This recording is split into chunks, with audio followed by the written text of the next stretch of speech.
दोस्तों तीसरे दिन हार रहा था भारत, लेकिन जाते जाते अंतिम लम्हों में ना अक्षर पटेल ने पूरे मैच को ही पलट कर रख दिया। आखिरकार कैसे?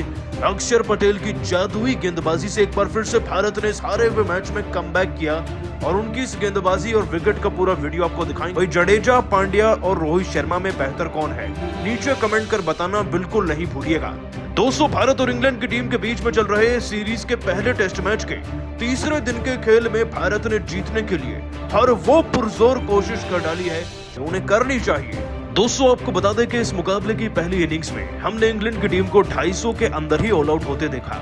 इसके बाद हमारे तीन जाबाज यशस्वी जायसवाल, रविंद्र जडेजा और दोस्तों केएल राहुल की 80 से ऊपर वाली पारियों ने ना अकेले टोटल अगर उनका कर दिया जाए तो 250 से ज्यादा बनता है। और पूरी टीम ने मिलकर दोस्तों हमारी ने 450 के आसपास रन बनाए। कुल मिलाकर दोस्तों हमने 436 रन बनाए थे। हमारे पास अच्छी खासी लगभग 200 रन की बढ़त थी। और दोस्तों इस बढ़त को हासिल करने के लिए इंग्लैंड ने सबको तब चौंका कर रख दिया जब केवल एक सेशन के अंदर इस टीम ने एक विकेट के नुकसान पर ही दोस्तों 100 रन के आसपास बना दिए थे।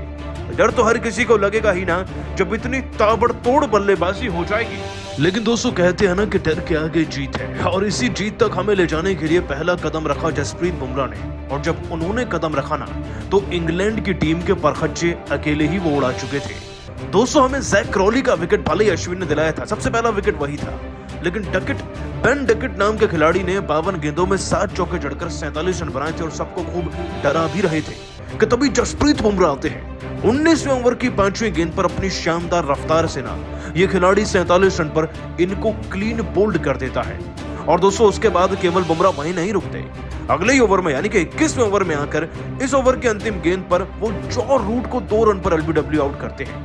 अब दोस्तों प्रेशर तो आ चुका था इंग्लैंड की टीम पर। ऑली पॉप भले ही मैदान में बल्लेबाजी कर रहे थे, लेकिन दूसरे छोर से विकेट लगातार गिर रहे थे। और आगे चलकर इस काररवां को जारी रखा रविंद्र जडेजा ने। जॉनी बेस्टो 24 गेंदों में 10 रन बनाकर सेट होने का प्रयास कर ही रहे थे कि जड्डू उन्हें क्लीन बोल्ड कर डालते हैं 28वें ओवर की चौथी गेंद पर। और पिछली इनिंग में 70 रन लगाने वाले बेन स्टोक्स टीम के कप्तान जब ऑली पॉप का साथ देने आते हैं तो उनके परखच्चे और कोई नहीं बल्कि हमारे सबके फेवरेट अश्विन उड़ाते हैं। दोस्तों टेस्ट में जब पिछली बार इंग्लैंड की टीम भारत आई थी ना तब भी अश्विन और जडेजा के नाम ही सबसे ज्यादा विकेट दर्ज हुए थे। लगता है इस बार भी ऐसा ही होगा, क्योंकि अश्विन ने 37वें ओवर की 5वीं गेंद पर बेन स्टोक्स को भी 6 रन पर क्लीन बोल्ड कर डाला। लेकिन एक ऐसी पारी उसके बाद मैदान में जम गई जिसे अगर सीमेंटेड पारी कहा जाए तो कम नहीं होगा और गलत भी नहीं, क्योंकि दोस्तों एक तरफ ओली पॉप रन बरसा रहे थे, उधर बेन फॉक्स गेंदें खा रहे थे। मतलब एक तरफ से तो रन पड़ रहे थे और दूसरी तरफ से विकेट बच रहे थे। अब इससे बेहतर टेस्ट मैच के मैदान पर और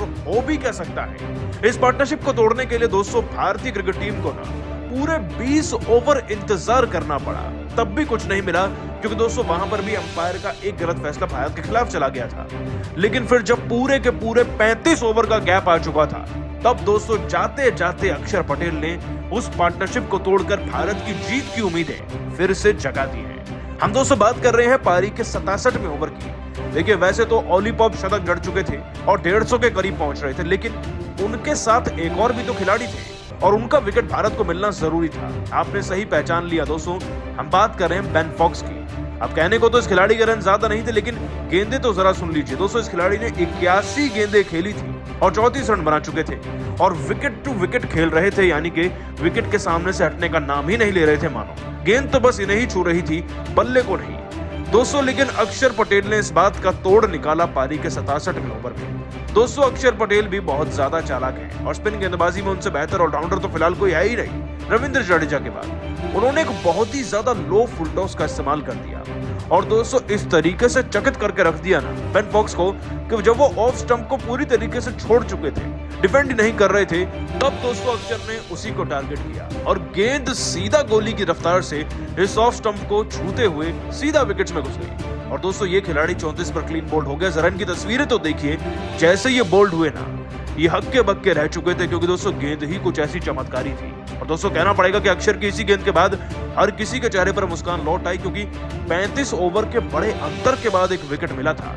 हालांकि ओली पॉप अभी भी मैदान में है, लेकिन क्या आप सभी जानते हैं कि अक्षर पटेल की एक गलती इस खिलाड़ी को एक नया जीवन दान दे गई थी, वो भी शतक के ठीक बाद। दोस्तों न जाने ओली पॉप किससे अपनी किस्मत लिखवा कर आए थे मैच से पहले। एक जीवन दान तो उन्हें पहले मिला था और एक मिला पारी के 64वें ओवर में। लेकिन जडेजा गेंदबाजी कर रहे थे। ऑली पॉप तो स्ट्रॉन्ग फॉर्म में थे ही और चौका जड़ चुके थे। लेकिन इस ओवर की चौथी गेंद पर दोस्तों कहीं ना कहीं जडेजा ने अब उनको पढ़ना शुरू कर दिया था। इसलिए एक हाइट पर लेंथ गेंद डालते हुए उन्होंने ऑली पॉप को ट्रैप करना चाहा और उसमें कामयाब भी हो गए, क्योंकि वहां पर वो एक स्वीप शॉट खेलना चाहते थे और अक्षर पटेल दोस्तों जो कि थर्ड मैन पर खड़े थे, उनके पास ये कैच चला गया। दोस्तों अक्षर पटेल ने डाइव लगाया हवा में उछलकर और इस कैच को पकड़ना चाहा। कैच ज्यादा मुश्किल भी नहीं था और अक्षर के हाथों में आ भी चुका था, लेकिन अंतिम लम्हों में ना दोस्तों अक्षर ने इस कैच को ड्रॉप कर दिया और ओली पॉप को एक और जीवन दान मिल गया। बस फिर क्या होना था दोस्तों, इसी वाक्य पर इतना ज्यादा गुस्सा हुए रविंद्र जडेजा और रोहित शर्मा, क्योंकि जानते थे वो कि इस विकेट की कीमत क्या है। और अगली गेंद पर ही ओली पॉप ने चौका जड़ दिया, जो कि जले पर नमक छिड़कने के बराबर था। और इनफैक्ट वहां से उठकर वो 150 रन तक पहुंच गए। मतलब कि 50 से 60 रन अगर फालतू लगे हैं ना, तो दोस्तों कहीं ना कहीं अक्षर की गलती उसमें मौजूद है। दोस्तों जडेजा और कहीं ना कहीं रोहित शर्मा का गुस्सा वाजिब था। लेकिन आप सभी का क्या मानना है? क्या दोस्तों अक्षर पटेल की गलती इसमें थी या नहीं? हाँ या ना, आपका जवाब नीचे कमेंट करके जरूर दीजिएगा। लेकिन दोस्तों इंग्लैंड की टीम ने सबके चेहरे के रंग उड़ाकर रख दिए। आज तीसरे दिन के खेल में जब दूसरी इनिंग शुरू हुई ना, तब उन्होंने बल्लेबाजी करते हुए एक ही सेशन में एक विकेट गवाकर 90 रन ठोक दिए थे और सबसे ज्यादा रन बनाने वाले बने थे डकेट, जो 52 गेंदों में 47 रन बनाकर चट्टान की तरह मैदान में तने हुए थे। दोस्तों यकीन मानिए ये खिलाड़ी T20 की तरह बल्लेबाजी कर रहा था। 7 चौके भी जड़ चुका था और विकेट मिलने का तो दूर दूर तक कोई नामो निशान नहीं था। हाँ, एक विकेट 10वें ओवर में हमें जैक क्रॉली का अश्विन ने जरूर दिलाया था, लेकिन अब भी 10 ओवर लगभग हो चुके थे, विकेट नहीं मिला था।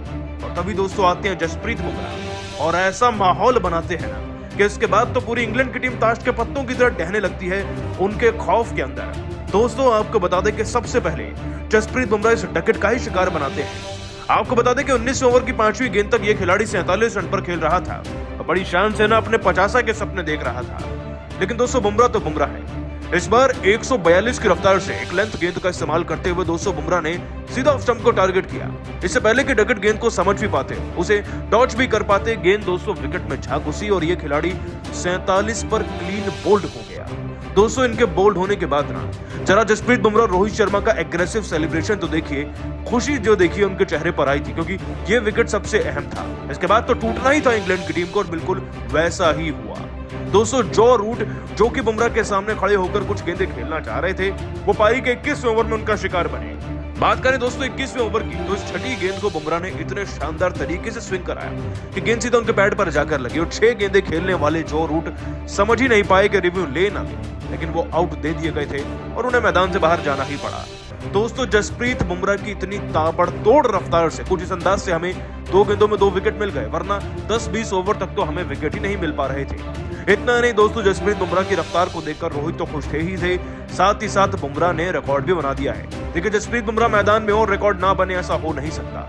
सबसे पहले दोस्तों आपको ये बता दें कि इस मैच में जसप्रीत बुमराह के 2 विकेट तो हो ही गए हैं इस इनिंग में। साथ ही अगर टेस्ट गेंदबाजी की बात करी जाए ना, तो बस 33 मैचेस के अंदर 63 इनिंग के अंदर बुमराह के नाम पूरे के पूरे 144 विकेट दर्ज हैं। और दोस्तों बुमराह 3000 रन के दायरे के अंदर 144 विकेट लेने वाले पहले गेंदबाज बने हैं भारत की तरफ से इस उम्र में। खैर दोस्तों बुमराह की गेंदबाजी, उनकी रफ्तार, इस विकेट्स को आप 10 में से कितने नंबर देंगे नीचे कमेंट कर जरूर बताइएगा। दोस्तों इससे पहले कि शतक पूरा भी कर पाते रविंद्र जडेजा, उनके साथ बीच मैदान में अंपायर ने ऐसी बेईमानी कर डाली ना कि देखकर आपके भी होश उड़ जाएंगे।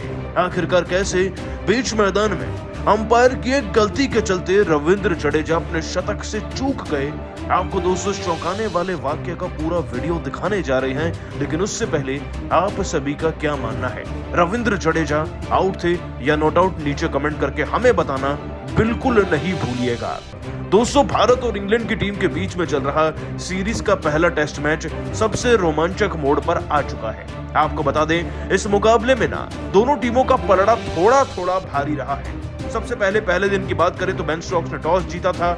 उनकी टीम ने उनके बल पर, उनकी 70 रन की पारी के बल पर 246 रन बनाए और ऑल आउट हो गए। जवाब में भारतीय क्रिकेट टीम की तरफ से अगर केवल 3 खिलाड़ियों के रन जोड़ दिए जाएं तो 246 से ज्यादा बनते हैं, जिनमें दोस्तों नाम शुमार है यशस्वी जायसवाल का जो 74 में 80 रन बनाकर आए, केएल राहुल का जो 123 में 86 रन बना रहे थे और रविंद्र जडेजा का जो 180 गेंद में 87 रन बनाकर गए। कुल मिलाकर दोस्तों भारतीय क्रिकेट टीम 436 पर ऑल आउट हुई है और एक अच्छी खासी बढ़त के साथ, यानी कि लगभग 190 रन की बढ़त के साथ। लेकिन ये बढ़त और ज्यादा हो सकती थी, क्योंकि दोस्तों रविंद्र जडेजा जो 87 रन पर बल्लेबाजी कर रहे थे, उनके साथ एक ऐसा वाक्य हो गया कि देखकर हर कोई दंग रह गया था।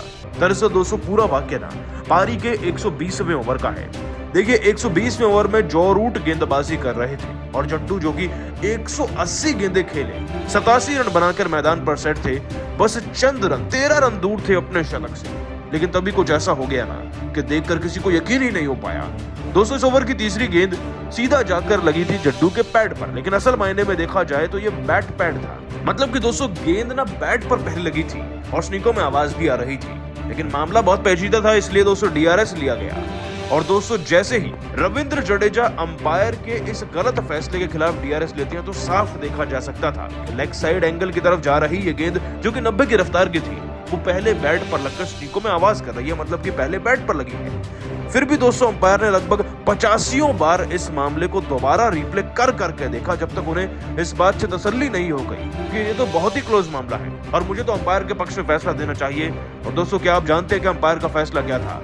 रविंद्र जडेजा को पहले ही आउट दे दिया गया था और अंपायर की इसी गलती के चलते जड्डू को अपना विकेट गंवाना पड़ा, जबकि अल्ट्रा एज में साफ दिख रहा था कि गेंद तो पहले बल्ले को छूकर गई है।